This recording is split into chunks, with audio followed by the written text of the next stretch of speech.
I was the first, and I was the new, and I was like making something interesting happen that wasn't happening before. Even when I met Jay-Z and I signed to Roc Nation, the first thing he told me to do is get plastic surgery. I'm not insecure because I would have got plastic surgery. So their argument of Maya's insecure, that's why she needs to fucking massage her ego, fails. Because if I was insecure, I would have done that 100 times over.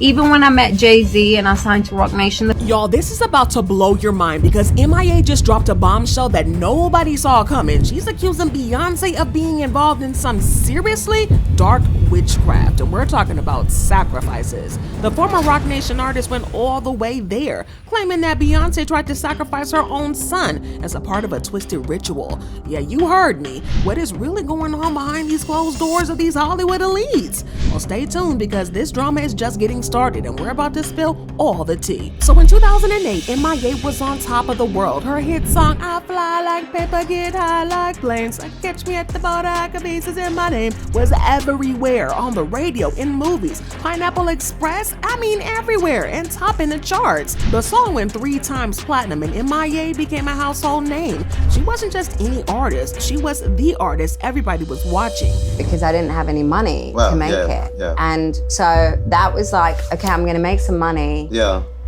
Then I'm gonna make this film. Yeah. And music was so easy. I was like, okay, I'll do it, you know. Yeah. But every day I wanted to quit, you know, because I was like, oh, I gotta get back to this film. That's crazy. And they were like, no, but then you've just been like nominated for this. Yeah, they're calling it the album of the decade. Yeah. And for some reason, M.I.A. had a very unique sound, blending genres, political activism, and a totally fresh vibe that set her apart from the rest. She was on track to be a megastar in a league of her own, but here's where it got suspicious. Despite all her success, something strange happened with her. Her follow-up album, Kala, was also a hit, and she dropped several charting songs, but for some reason, she just disappeared from the mainstream music scene. Nobody could figure out what happened either. How could someone so talented and popular just fade away? But as it turns out, M.I.A. wasn't just another one-hit wonder. Her fall was a result of something much deeper and more sinister than anyone could have realized. You're not going to believe what she revealed recently. So fast forward to 2012 when M.I.A. made some big moves that would change her life forever. She had just split with her fiance Benjamin Bronfman, who is no regular guy. He's the son of billionaire Edgar Bronfman, the former CEO of Warner Music Group. For those who don't know, Warner Music is one of the 3 major labels that basically control the entire music industry. So you can already tell that this family has some serious power in the game. So their argument of Maya's fucking insecure, that's why she needs to fucking massage her ego, fails. Because you turn around and ask those motherfuckers, what women do you know who hasn't had plastic surgery around you? All of them have. That's not all. Around the same time, M.I.A. signed with Roc Nation, yes, Jay-Z's management company. She thought that this was a golden ticket to the next level of stardom. But what happened instead? M.I.A. is now claiming that Jay-Z, along with the Bronfman family, orchestrated a plot to destroy her career and keep her from seeing her son. Y'all, and this situation is crazy. Well, M.I.A. has been very vocal about the fact that her career went downhill after she signed with Roc Nation. She tweeted out some shocking claims recently saying that Roc Nation cut ties with her almost immediately after her brutal custody battle with Benjamin Bronfman began. She says Jay-Z, knowing the situation, allegedly sided with the Bronfman family's power and influence, leaving M.I.A. in the dust. The reason we created Roc Nation is to be able to say, okay, this is all the information we gathered. Here it is, whomever, right? Like, and just like here's the information. So if we achieve those goals at 36, you do it at 26. Y'all, she's even suggested that they blackballed her, stopping her from making music, performing, and keeping her away from her son. And as if that wasn't bad enough, she claims that Roc Nation's interference went way beyond her career, affecting her personal life and finances. And in 2012, M.I.A. went through a brutal custody battle with her ex. Her son was only 4 years old at the time, and things got real ugly. According to M.I.A., Benjamin and his billionaire family used their wealth and connections to weaponize the legal legal system against her. They didn't just want full custody either. They also wanted to destroy her career and her relationship with her son. So I would have done that 100 times over. Even when I met Jay-Z and I signed to Roc Nation, the first thing he told me to do is get plastic surgery. And I didn't. Because it's okay. Guess this what? is where I'm things 50. took a darker turn. Let M.I.A. tell it, Jay-Z's involvement wasn't just about business, it was totally personal. fine She alleged that with the Jay-Z's fact deal with the Bronfman family went far beyond I managing am her career. because, According to M.I.A., yeah, they also I wanted to fucking keep took off her when I was sidelined 30 and shut down any kind of it took progress 10 more she made. fucking years And it than didn't any other stop there. motherfucker. She believes there was something even darker brewing behind the scenes. But that's not all. Now this next part is definitely shocking and sheds some light on the kind of pressure M.I.A. may have been under when she was signed with Roc Nation. In a recent Twitter rant, M.I.A. revealed something that absolutely was jaw-dropping. She claims the first piece of advice Jay-Z ever gave her when she signed to his management company in 2012 was to get plastic surgery. Yeah, you heard me. Instead of focusing on her music or how to make her career soar, Jay-Z allegedly told her, get plastic surgery. According to M.I.A., this wasn't just because she was insecure, but rather it was a part of a bigger, more disturbing agenda. She pointed out that Jay-Z surrounded by women who all had undergone cosmetic enhancements, singling her out for not following suit. Then everyone cancelled me. And when I was cancelled, I went to India for a bit, and then that's when I discovered what my name meant. Well, M.I.A. of course shot back at the idea, saying, I'm not insecure because I would have gotten plastic surgery, making it clear that she was aware of the pressures in the industry, but didn't feel the need to conform. She even urged that it wasn't about her ego, but rather about the industry's expectations. She wasn't the one with the issue, it was Jay-Z's team who was pushing this narrative. But wait, y'all, it gets crazier because M.I.A. went on to state that all the women around Jay-Z had plastic surgery, essentially implying that if she didn't go under the knife, she would be left behind.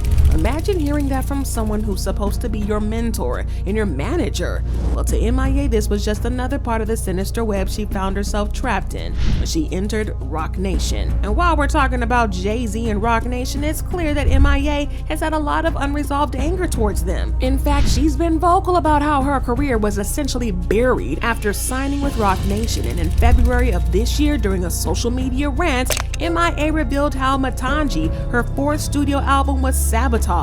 She tweeted that the album was buried due to Jay-Z's connections with the Bronfman family, claiming that her music was ripped off and given to other artists while she was intentionally shadow banned. What happened to your record?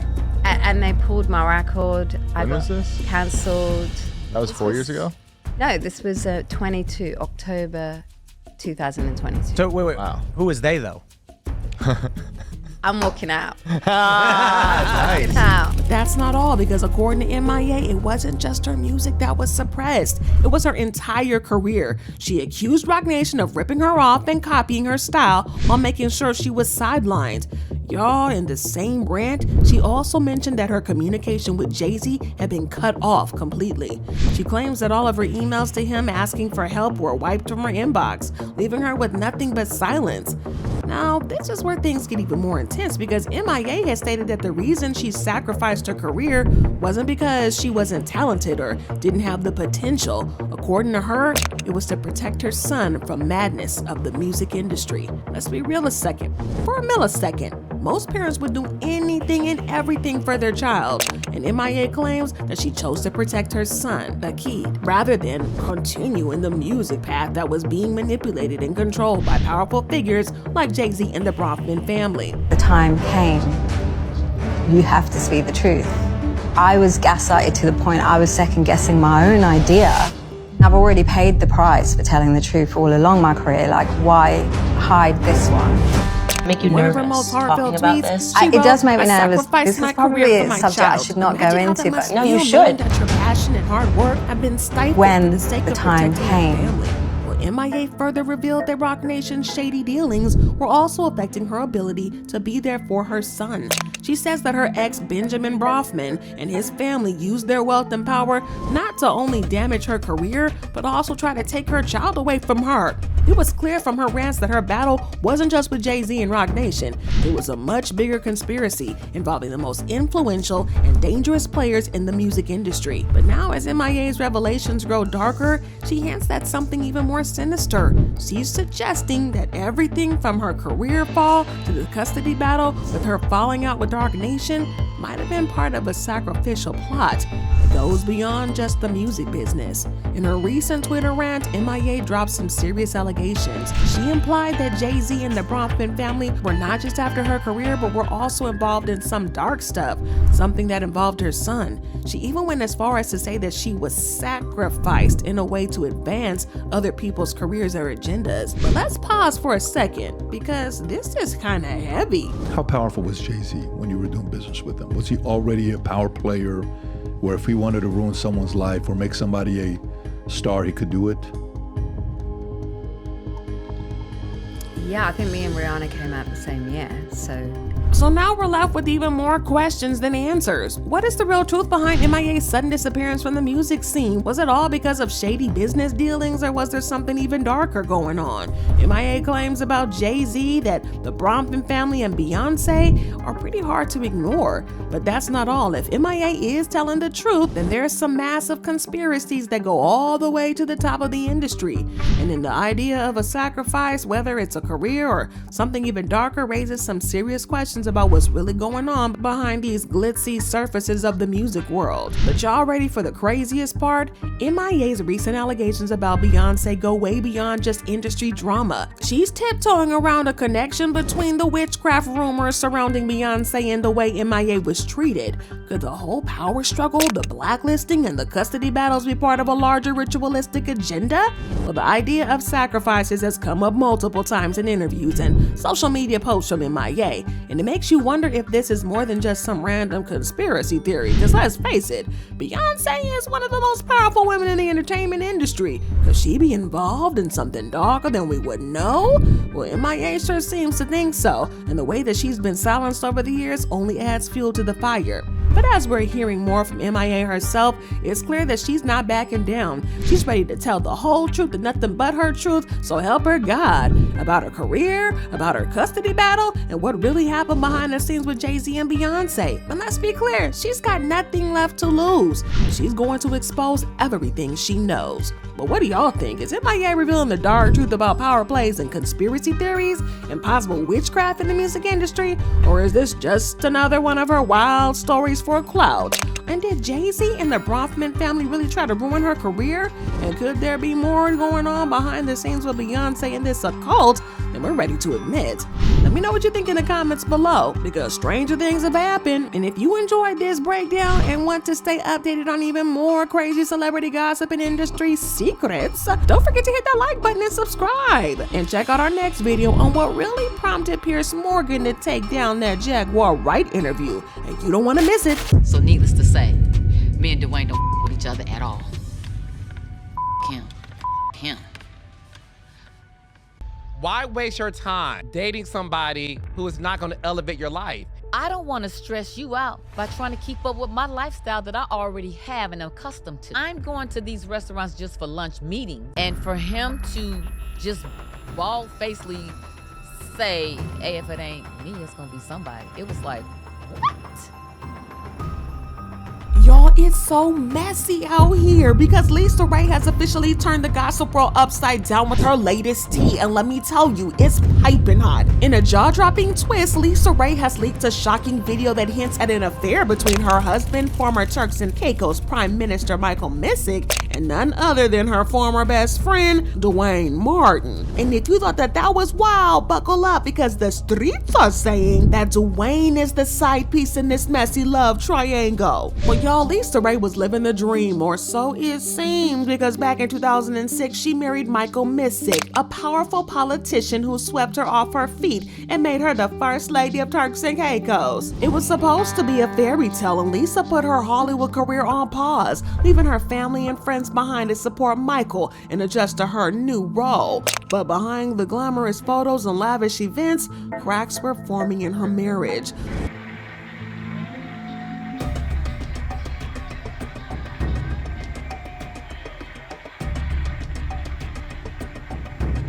Lisa admitted in her uncensored interview that she felt isolated and homesick while Michael was gallivanting and traveling for work. Here I am on this island. Yes, it's beautiful, but I have no friends, no family, no career. She shared. The loneliness was unbearable. So in an effort to bring some normalcy back to her life, Lisa invited Dwayne Martin, her close friend and co-star from All of Us, to visit her and Michael in Turks and Caicos. And y'all, let me tell you, the decision turned out to be the worst mistake of her life. Now, y'all, this is where things started to spiral. Lisa's decision to introduce her husband Michael to Dwayne Martin seemed innocent at first. Dwayne had been her close friend and co-star for years, someone she trusted like family. But instead of being a supportive friend, Dwayne turned out to be the ultimate snake in the grass. According to Lisa, Michael and Dwayne became too close. So close that their friendship started to overshadow her own relationship with her husband. Dwayne and Michael became better friends than me and my husband were, and I couldn't understand that for the love of God, Lisa said. And y'all, it didn't stop there. Lisa alleged that Dwayne started introducing Michael to other women. Yes, women they both knew as friends and associates. Can you imagine? Lisa felt completely blindsided. She even called out Dwayne for actively disrespecting her marriage by encouraging Michael to cheat. And to make things worse, Dwayne wasn't just bringing women into the picture. He allegedly was cozying up to Michael in ways that had Lisa questioning his intentions.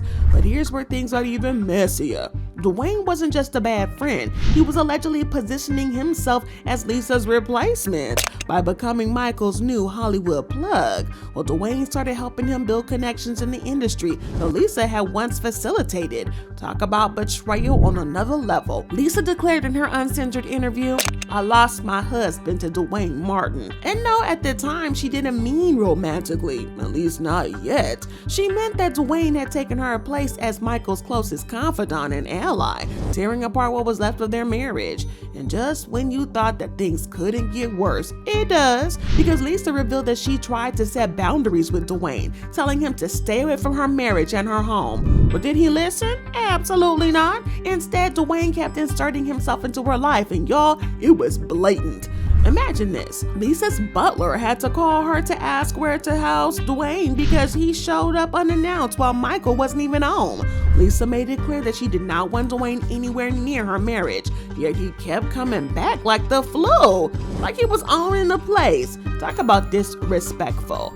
I was very embarrassed about the shenanigans that took place and how it was even handled, and how it was kind of swept under the rug on just how much that I did for Turks and Caicos Island. But that's not all. According to Lisa, Dwayne was the one connecting Michael to his alleged side pieces. Not just one or two women, but a whole roster, y'all. Dwayne was playing matchmaker, introducing Michael to women that they both knew and helping him sneak around. And get this, Lisa found out that Dwayne would fly to Turks and Caicos to hang out with Michael, staying in the guest house while she was left completely in the dark.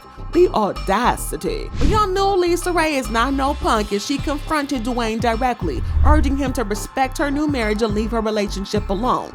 But his reaction was nothing short of dismissive and arrogant, reportedly brushing her off with the sentiment that if he wasn't interfering, somebody else would. And that's why I can't respect him, because we had a one-on-one discussion. It was like, what are you doing? My marriage is new. I don't know what you do in your marriage. I don't even know how you conduct your marriage, but whatever it is, leave mine alone. I said this. Y'all, this level of audacity just shocked Lisa to her core. She wasn't alone in feeling betrayed. Her mentor, Lynn Jeter, and close friend Kim Whitley also weighed in, affirming the depth of Dwayne's disloyalty. And Kim expressed how much Lisa had trusted Dwayne Martin, considering him like a brother and a best friend, only to be blindsided by his actions. Now, for Lisa, the entire ordeal remains a painful reminder of the havoc Dwayne Martin wreaked on her life. Reflecting on it during a 2019 interview, she didn't hold back, making it clear just how much this betrayal affected her. But y'all, if you thought Dwayne Martin's involvement in Lisa Raye's marriage was messy, just wait, because there's another layer to add to this onion story. Now, Lisa Raye's recent interview with Carlos King revealed yet another betrayal, this time involving Eddie Murphy's ex-wife, Nicole Murphy. And let me tell you, Lisa didn't hold back when she spilled all the tea, because Carlos asked her point blank. There was a long pause, almost like Lisa Raye was deciding deciding just how much she wanted to expose.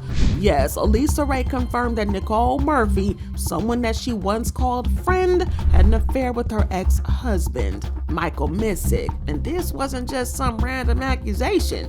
Raye revealed that her mother had warned her about Nicole way back then. Lisa shared, "She was at my bachelor party, but you know what? At the time, my mother told me, you need to watch that one. Talk about a mother's tuition." But you know what? At that time, my mother told me, she said, "You gotta watch that one then." And I was like, "Who?" I said, "The one dancing." She said, "Yes, that's Eddie Murphy's."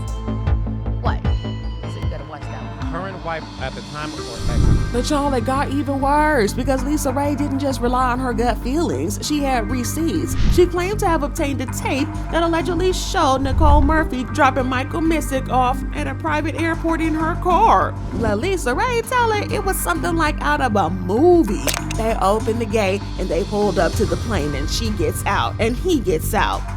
Raye said, and I go, "Oh, I didn't know y'all knew each other." The shade practically wrote itself. And just to stir the pot a little more, Raye didn't keep the tea to herself. She said she sent the tape to Nicole's then boyfriend Michael Strahan to let him know what was up. I had checked the manifest of my plane because we owned a plane. And so when you check that list, it says all the people that have rolled on the plane. And she didn't ride on it with me. And nor did she receive an invitation from me. But that's not all, because Raye shared that this wasn't just her side of the story. Years later, Michael Misstee himself admitted to the affair, which became one of many factors leading to their 2008 divorce. Not the marriage only lasted 2 years, but even though all this went down nearly 20 years ago, Raye made it clear that she and Nicole have not made peace since then. And honestly, can you blame her? In her own words, "Friends don't do that. That's something I think an enemy would do. The betrayal just wasn't hurtful, it was personal." And Lisa explained where she comes from, the south side of Chicago. Something like this calls for an old school ad whooping. For me, I was like, "I'm gonna whoop your behind." I just had too many other things going on, but I can't say that I didn't try to get her. And the tension, y'all, didn't stop there, because Raye added that Nicole had the nerve to say some slick stuff to her, which almost escalated things further. Raye said, "I had to let her know that I'm not the one or the two." Y'all, I'm pretty sure Raye would have won that fight. But now, if you thought that Dwayne Martin's entanglements couldn't get messier, buckle up, buttercup, because it seems that Dwayne has a habit of getting way too close to other people's husbands. And this time, the drama doesn't just stop with Raye's ex. It stretches right into Will Smith and Jada Pinkett Smith's marriage. Yes, you heard me. Somebody told me my picture's in the book. You know, your picture's in the book and your name is in the book. So it's like you're doing some real elegant pimp. I'm blowing you up. I love that. I love that. You up. Recently, Will Smith's former assistant brother Bilal sat down with gossip blogger Tasha K and dropped a bombshell that left the internet in shambles. And y'all know Tasha K, she's no stranger to spicy interviews. She gave Bilal the platform to air some wild allegations while promoting his book, Will Smith Demonic Circle. And honey, what he said was nothing sort of jaw-dropping. To work with them. And then I saw sexual acts that I walked in on.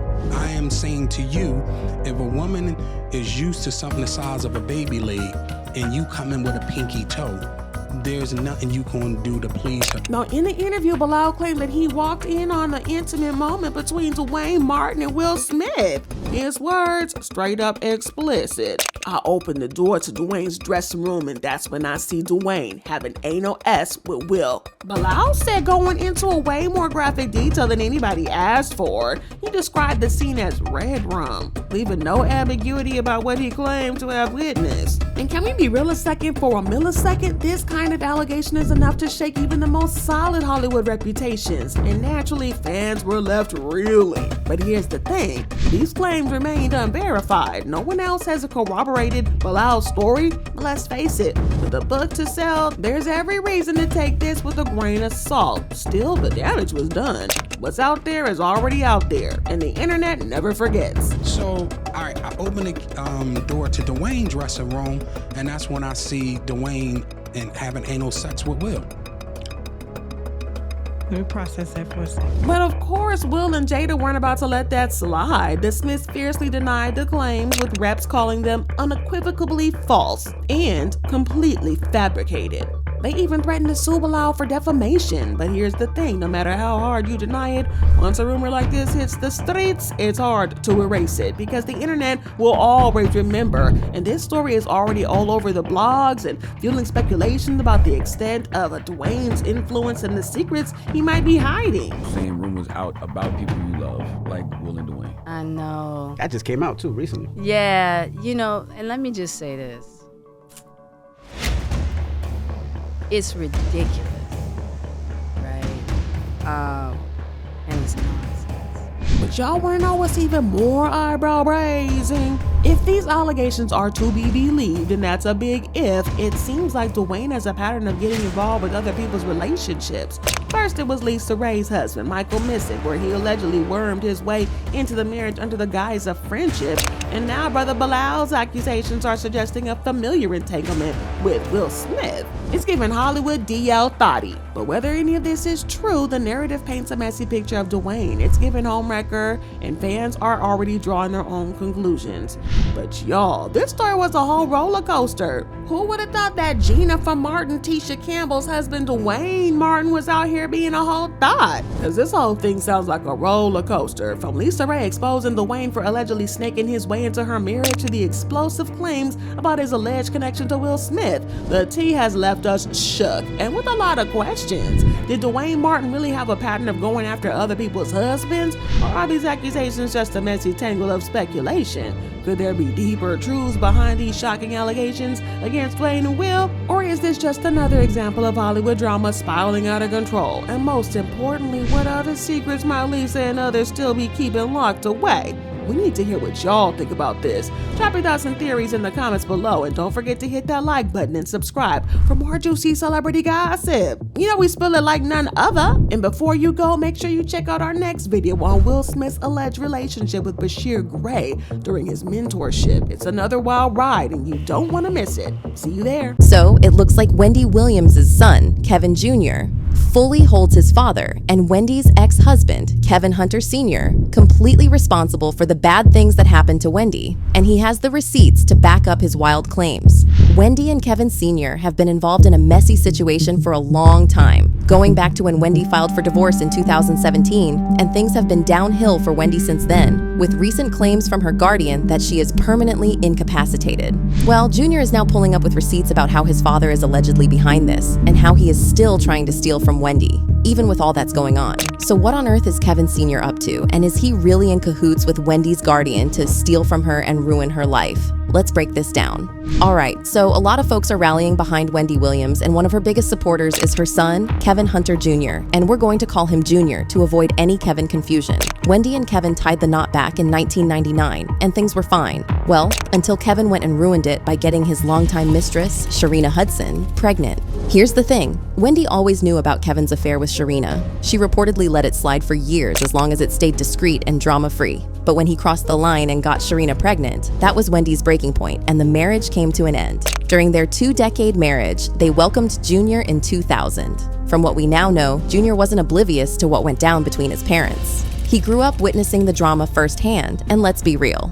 Kids pick up on everything, even if no one spells it out for them. Plus, Jr. was 19 when Wendy and Kevin split, so he wasn't some clueless kid. He was old enough to fully understand what was happening, especially since the media had a field day with the drama. There was no escaping it. Jr. saw every messy detail, including how Wendy flipped the script and got some sweet petty revenge. Kevin himself admitted she pulled a power move by leaving him both divorced and jobless in one swoop.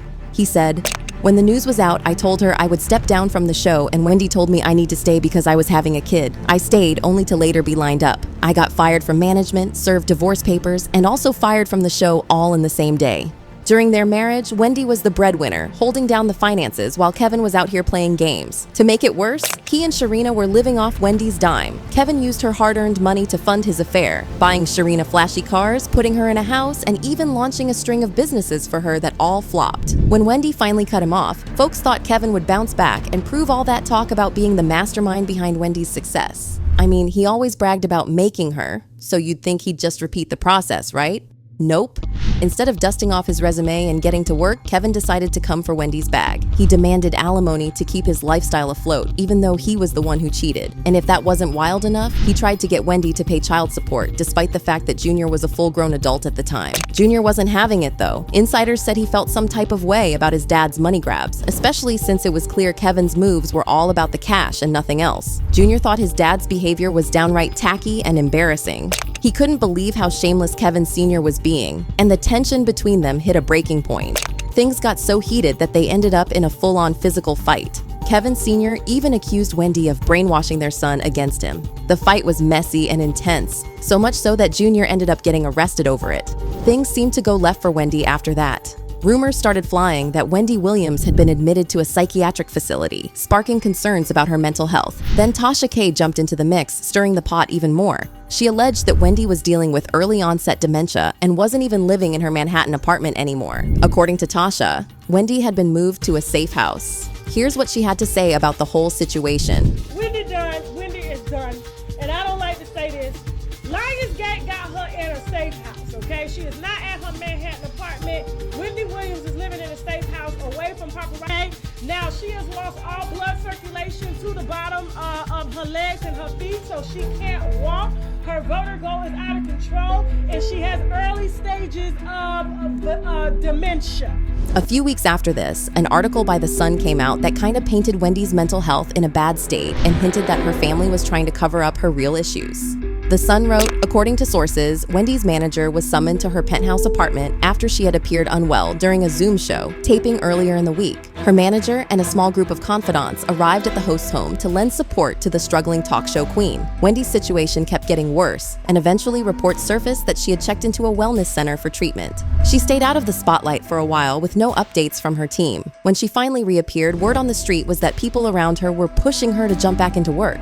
Whether it was a new talk show, reality TV, or just anything to get her back on the grind, they were pushing hard, even though she clearly wasn't in the best shape mentally or physically. But here's the kicker, they weren't looking out for her well-being. The push wasn't about helping Wendy, it was all about the money. If Wendy wasn't working, she wasn't earning, and that meant their pockets stayed empty. Instead of giving her the space to heal and recover, they pressured her to get back out there, putting profits over her health. Junior finally spoke out about this, and he confirmed that his mom was being used and manipulated by people who didn't have her best interests at heart. In an interview with The Sun, he claimed that she was being manipulated by people around her who should have been protecting her. And in the interview, he said, "I know there are all sorts of things happening that I know in her right mind, she would never agree to.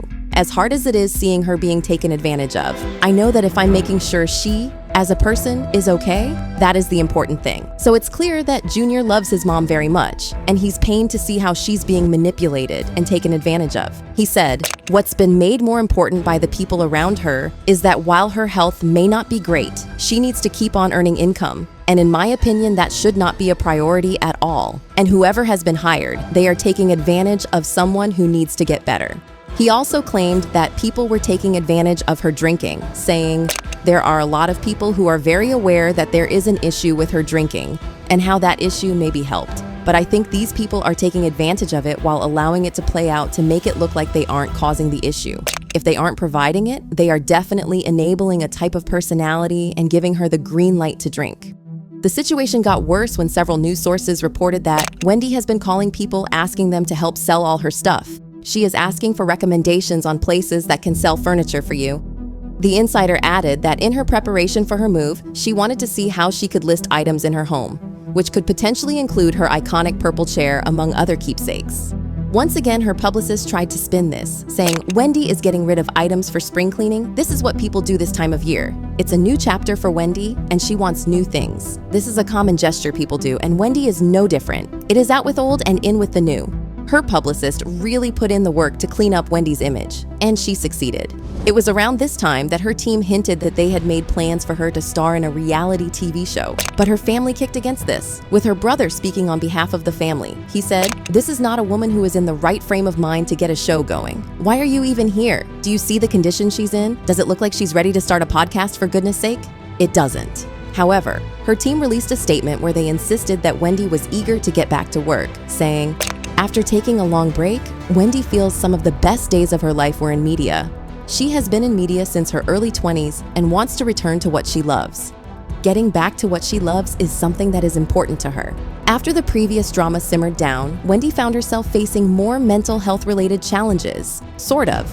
Her bank, Wells Fargo, pulled a move and locked her out of her account, blocking her from accessing her own cash, claiming she wasn't in the right headspace and wanted to slap her with a conservatorship, kinda like what went down with Britney Spears. Wendy went to war with the bank to get her hands on her money, but it only dug her into a deeper financial hole. With her income stream cut off, she was left in a tough spot. Sure, she had a bit stashed away to tide her over, but her bank was playing keep away with her funds. As if things weren't already bad enough, Wendy's ex-husband, Kevin Hunter, decided to add fuel to the fire by suing her. Since she stopped paying him alimony, he came for her cash, accusing her team of shady behavior. He even went off saying, "Wendy was in rehab and these people just stopped depositing my money cold turkey? These people have tried to starve me out. At the end of the day, I earned that money and I'm not letting them take it. I know she is not in a good place and she is surrounded by people who are taking advantage of her condition, including this so-called guardianship."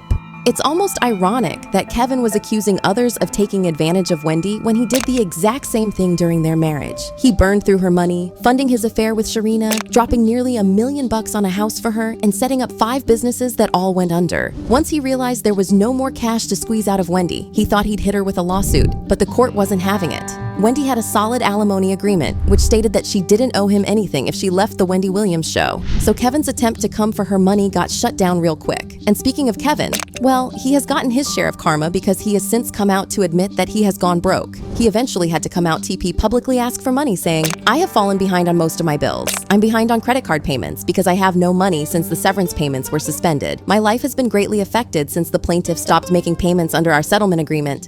The fact that I am unable to sustain my life and pay my bills in order is extremely urgent to me. I cannot pay my bills and sustain my day-to-day living." Even more, reports had it that Sharina did not stick by him once the money stopped flowing in, because she dipped as soon as the money went dry. According to reports, somewhere out there, a talk show host is having a great laugh. Her serial cheating, serial stealing ex broke up with his mistress. She was spending too much of his ill-gotten gains. Sources also confirmed that Sharina had left Kevin and moved back in with her mom. Now, I am hearing that her ex-husband Kevin and Sharina are no longer together, and you know what that is. Well, come on now. The money gone. What you thought was going to happen? The money is gone. Well, instead of taking his L and trying to move on with his life, Kevin decided to try his best to make Wendy's life even more miserable because he wanted some money instead of dusting off his resume and getting a job. At first, he tried to get her back, talking about how he loved and wanted her back. But when that didn't work, he went after her hard, putting even more strain on her already frail mental state. According to Kevin Jr., his father is the reason that Wendy got even worse. In case you missed it, Wendy's guardian recently revealed that Wendy has been afflicted by early onset dementia and, as a result, has become cognitively impaired and permanently incapacitated. This came as a shocker because the last thing we heard was that she was getting better. But according to Junior, the reason that Wendy got worse so quickly was that Kevin Sr. was putting her under a whole lot of stress that set back her recovery big time. According to reports, Junior is trying to get a restraining order against Kevin Sr. because he wants him to stay away from Wendy for her own health. But for some reason, her guardian isn't on the same page and isn't on board with Junior's demands. But do y'all believe that Kevin Sr. is behind Wendy's decline, or do you think that Junior is just looking for someone to blame? Drop your thoughts in the comments, then check out this next video.